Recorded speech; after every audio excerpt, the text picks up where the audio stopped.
नमो नमः छात्रः। कल हमने संस्कृत वाक्य रचना भाग 1 देखा। आज देख रहे हैं संस्कृत वाक्य रचना भाग 2। शब्दरूप, धातुरूप, कारक, उपपद, इन पाठों के आधार पर संस्कृत वाक्य रचना हम सरलता से कर सकते हैं और उसका पुनरावलोकन हो और सराव हो, इसलिए हम ये 3 भागों में संस्कृत वाक्य रचना देख रहे हैं। तो इस भाग में हम और कुछ रोज़ इस्तेमाल होने वाले, रोज़ उपयुक्त होने वाली चीज़ें चित्रों के साथ देख रहे हैं। प्रश्न हमारा वही रहेगा, उन चित्रों को या उन शब्दों को आपको पुल्लिंग, स्त्रीलिंग, नपुंसकलिंग में विभाजित करना है। जो कल किए थे शब्द उसी में ये ऐड हो जाएंगे। उसके बाद उन शब्दों का प्रयोग कर कर सामान्य, सरल, सुलभ संस्कृत वाक्य रचना करनी है। तो आइए देखते हैं आज के कुछ शब्द। देखिए, इस चित्र में जो शब्द दिए गए हैं इनका प्रयोग हम दैनंदिन करते हैं। पहला शब्द देखो, अंगरक्षिका, जिसे हम सामान्य भाषा में अब के दिनों में वन पीस कहते हैं।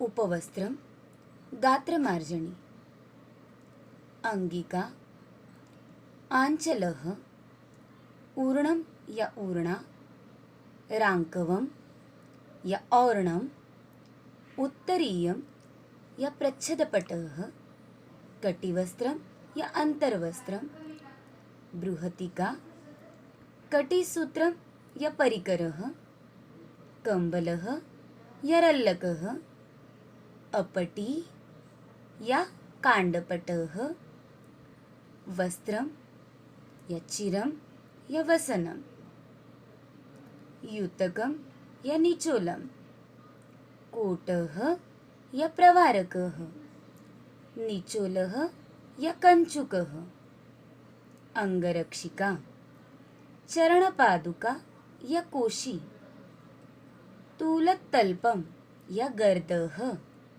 गलबंधः, उरस्फुटम, चंडातः या अर्धोशुकम, अवगुंठनम, पादुका।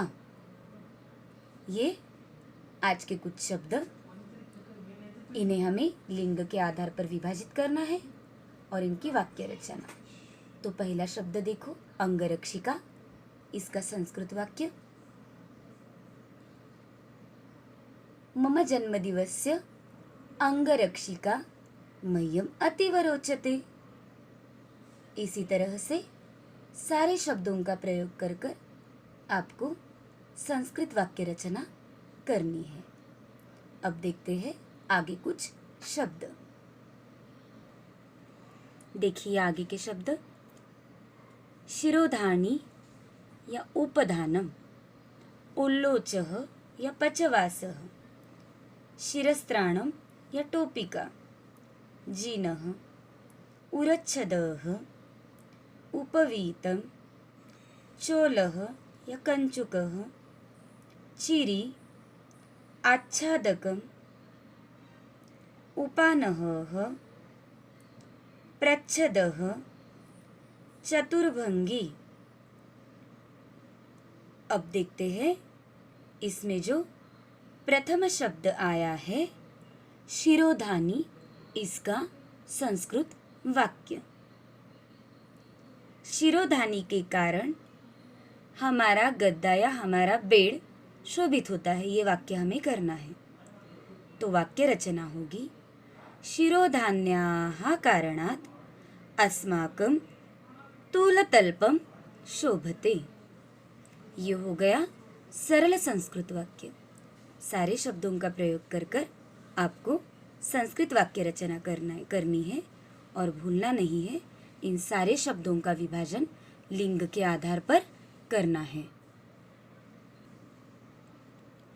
इस संस्कृत वाक्य रचना भाग 3 के और कुछ शब्द देखिए। पहला शब्द चित्र के आधार पर, अर्धोरुकम, निचोलः, स्वेदिरं या ऊर्णावरण वरकं शय्या कर्पासं शाटिका स्यूतवरः राङ्कवं प्रावरकं वसनं दुकुलं यरल्लकः चित्रवेष्टिः यधौतिका चण्डातकं कौपीनं कौशेयः कर्पासः यतूलः करवस्त्रं निशारः यतूलिका पादकोशः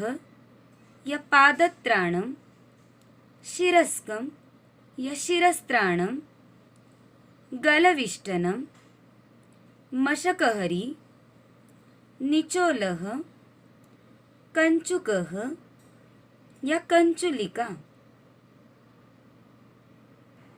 आइए देखते हैं इन शब्दों में से किसी एक शब्द पर आधारित संस्कृत वाक्य रचना। जैसे मैं यहाँ प्रयुक्त कर रही हूँ कौपीनम इस शब्द को। कौपीनम यानी लंगोट, तो इसके आधार पर संस्कृत सरल सुलभ वाक्य। कौपीनमस्य प्रयोगः उपनयन संस्कारे अति महत्वपूर्ण अस्ति। उपनयन संस्कार में कौपीनम यानी लंगोट का उपयोग बहुत ज़्यादा महत्वपूर्ण होता है। इसी तरह से आपको सारे शब्दों का प्रयोग कर कर संस्कृत वाक्य रचना करनी है और इन शब्दों को तीनों लिंग के आधार पर विभाजित करना है। तो ये हो गए हमारे संस्कृत वाक्य रचना भाग 2 के शब्द। जिस तरह से आपको मैंने इंस्ट्रक्शंस दिए हैं उसी तरह से इन सारे शब्दों को लिंग के आधार पर विभाजित कर कर वाक्य रचना करनी है।